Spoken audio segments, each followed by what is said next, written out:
Salaam alaikum. Let he who is without cast it first. Dig. So let's start off with that right quick. You know, I pass no judgment. You know, but you go into one of these stores, right? Um, First of all, I went into a store a couple of days ago and I told the brother, I said, man, of course I told him, salam alaikum, and everything, walaikum salam.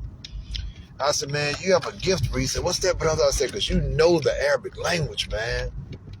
He said, brother, it's a gift and a curse. I said, what you mean by that? He said, man, because, he said, because I know how to speak and read Arabic, right? So he said, because I know how to speak it and read Arabic, he said, my sins are going to be, my punishment going to be doubled. I said, nah, Key, don't say that, man. You know what I'm saying? Because, and at a Fatiha, is Bismillah, Ar-Rahman Ar-Rahim. Ar-Rahman Ar-Rahim, in the name of Allah, the most gracious, most merciful. So, but I did where he was going with that, but, at the same time, if you don't know Arabic, and if you know the English translation, then you still gonna suffer the same, or can potentially suffer the same, consequence of knowing. It's the same thing with any religious book. If you know what's in the religious book that you follow, and you still do the shit anyway, then is that outright defiance of, or is that just human weakness? And most of us, all of us, some of us have it. Now that I put all that out there, I'm going to throw this little part in there. I really can't stand when I see an Arab talk to a black man who's a customer, and,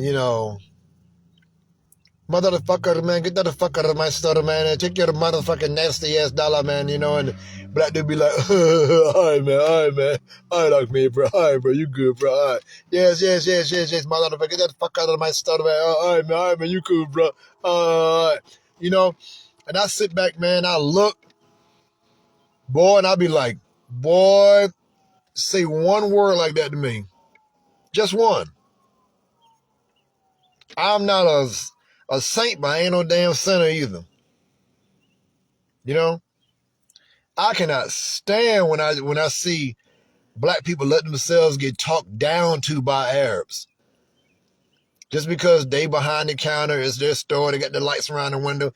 Well, you know what? It's black folks all the 95, 98%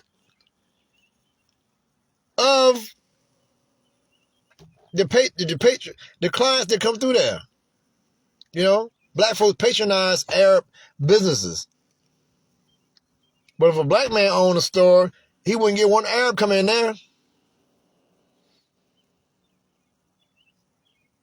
I can't tell nobody how to run their store, but goddamn, bro. I mean, you know what I'm saying? Like my man said, like, I ain't got nothing to do with what you sell or what you do. I was in there too. So I ain't got nothing to, but I mean, damn.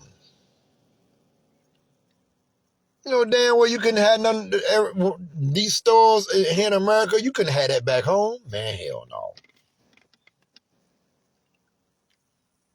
no. But from my granddaddy day, back when the Caucasian or the white man would talk to his generation like shit, right? And the black man took it. Now you have the Arabs talking to who slaved us out first, by the way. Because truth be told, it was Muhammad, sallallahu alaihi wasallam, who freed Bilal. Bilal was one of the first free black slaves way before the Emancipation Proclamation of Abraham Lincoln, and who was a Republican, which I'm thankful for that as well. But when I see, a man of color, a black man being talked to like shit by an Arab, and he just taking it, La Haila would have called to love billah. I don't say shit, man. I go in there and pay for my gas and whatever, and I just, I'm saying that, I just walk out. When the fuck are black folks gonna have some damn pride? But let somebody black talk to you like that, oh, you be ready to plow, kill a nigga, pull a nigga, plow, kill a nigga. What the fuck you say to me, nigga? Plow, fuck you, nigga. But let an Arab talk shit to you? All right, man. All right, like me. All right, bro. All right, you good, man. All right, go ahead with that bullshit, man. All right, man.